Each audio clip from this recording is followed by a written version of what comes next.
Our next award is the Beata Netemeyer Service Award. This award is named after Sister Beata Netemeyer.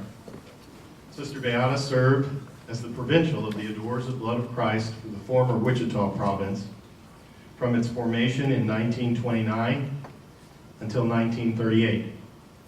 She was instrumental in establishing Sacred Heart Junior College, later Kansas Newman College, today's Newman University.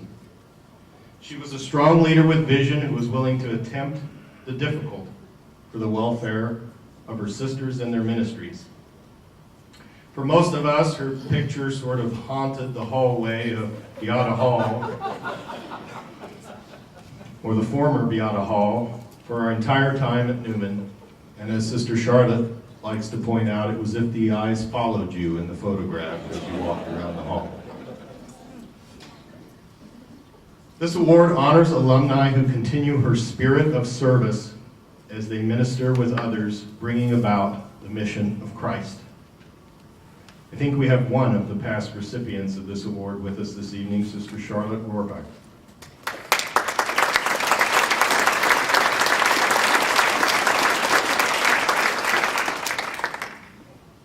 Tonight's recipient, Sister Janice Fries, graduated from Sacred Heart College in 1963 with a degree in elementary education. After 14 years of teaching elementary school in the Wichita and Dodge City areas, Sister Janice began a new ministry, that of pastoral care in hospitals.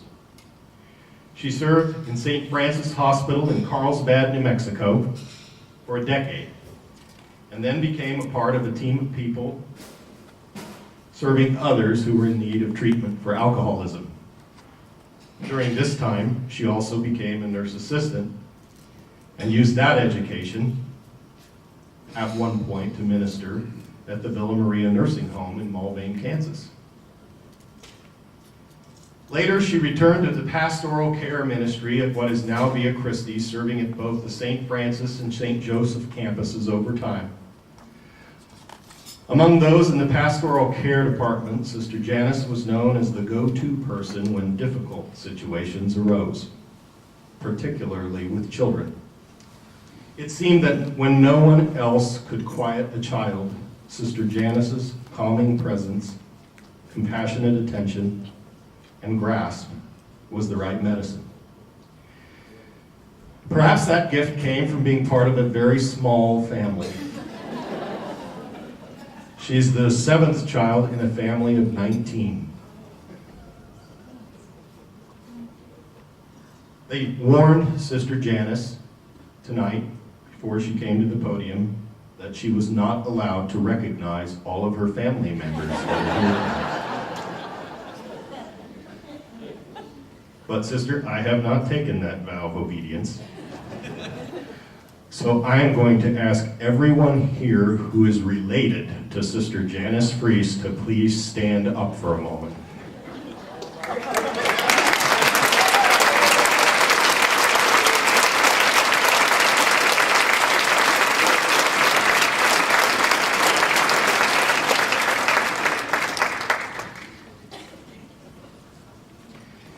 As part of her pastoral ministry role, Sister Janice has also served as a sacristan at the Via Christi St. Francis campus.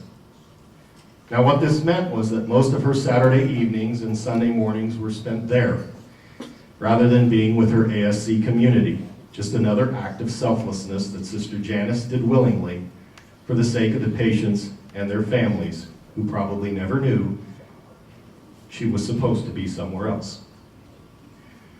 On June 30th of last year, Sister Janice retired after 30 years of service at Via Christi.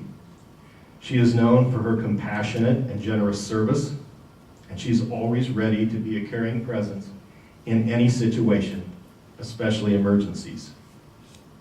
During all these years, Sister Janice was continually available to listen, even when she was not on duty. Of course, prayer for all their patients, their families, and others in her life was an ever-present reality. At the same time, she always continued to participate in the meetings and life of the Adores congregation, despite all of her pastoral care duties.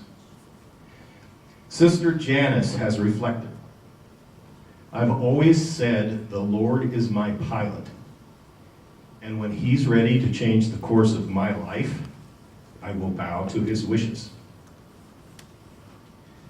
Let me take a moment to offer a bow to the service of Sister Janice Fries as she comes up to accept this year's Beata Netemeyer Service Award.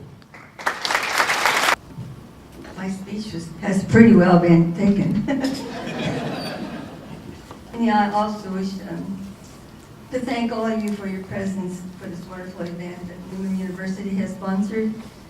And I was very humbled to receive this award, yet very happy to have this honor in honor of Saint Beata Netemeyer, because I knew her personally.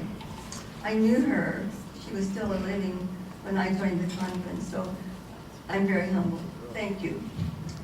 Yes, I was born in rural western Kansas, a little town called Ransom. My parents, Matthias and Amy Fries, as the town said, had 19 children, and I was number 7. When I was ready to go for high school, I came to St. John's Academy that was staffed by the Adorers of the Blood of Christ. I saw, as I witnessed the sisters' spirit of joy and their prayerfulness, I kind of wanted to be one of them. So when I went home for the first time, after I got down here, I asked permission of my mother and daddy if I could be joining the convent. And my mother was all for it, but my daddy was against it. And when I asked my daddy why he was against it, he said, because the first dance you'll hear about, you'll want to come home.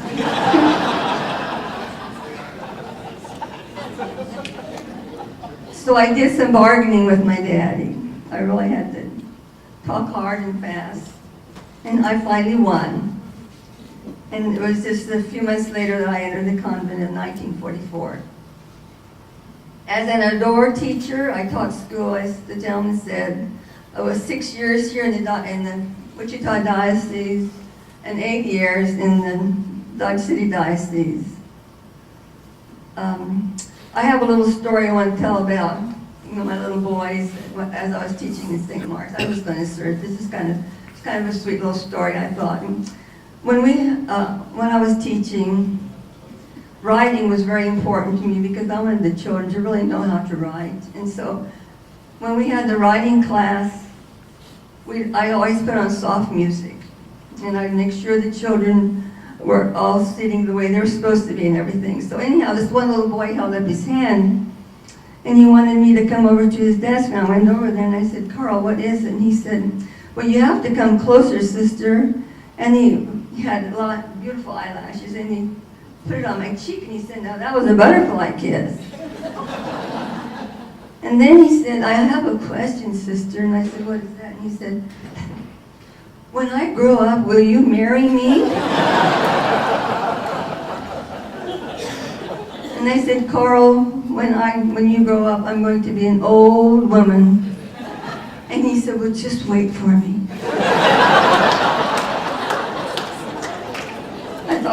I thought that was kind of sweet.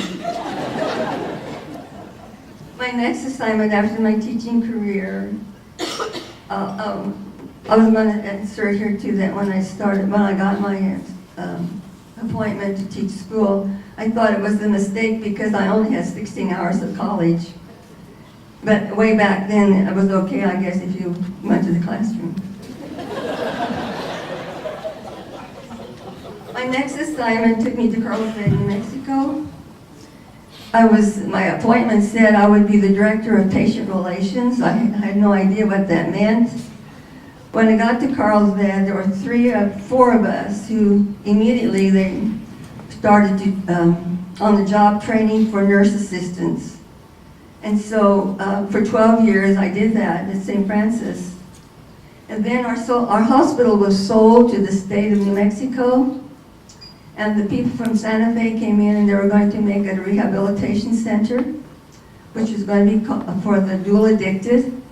And it was called Cavern Lodge. And so I said, well, I guess I have to go, I'll leave here then, because I'm not a certified nurse assistant. I got my training on the job. And the gentleman pleaded with me to please come home, take a course, and get a certificate, because being a state-orientated facility, everybody had to have a certificate to prove that they were doing right, what they were doing, okay? So I came home for that, and in the meantime, I did go to Villa Maria, and I was there for about 1.5 years. Then I went back to Carlsbad and worked 4 years in this unit as a nurse assistant.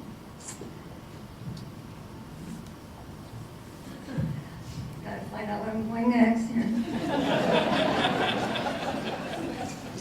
In 1983, when my mother's health was failing, I decided I would resign Carlsbad and come back to Wichita, Kansas, so I could be closer home in Rantoul, and also I could work since I was a nurse assistant, I could work in our healthcare facility in in Wichita. I was home about 2 months, and Sister Sylvia Egan at that time was the CEO of St. Francis Hospital. She called out and wondered if there would be an afternoon, evening person who would come and be the chaplain. I accepted this invitation. My first day of work at the hospital was January the 9th of 1984. I loved my work immediately and was proud to be a member of the staff of the pastoral care team. And as the gentleman mentioned, years earlier, I always said, Lord, you are my pilot. And when you want me to change the course of my life, you have to nudge me, but you have to nudge me hard. Because I'm kind of stubborn. Sometimes if I really like what I'm doing, I like what I'm doing.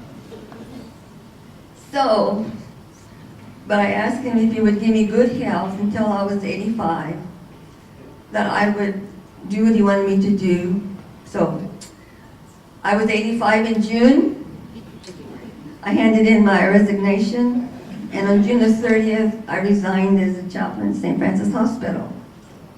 I felt very blessed to have been with the chaplains at St. Francis, and I only hope that I was a blessing to all those whom I ministered to. And I would just like to ask all the people from St. Francis Hospital who I worked with to please stand. I know everybody stood up before, but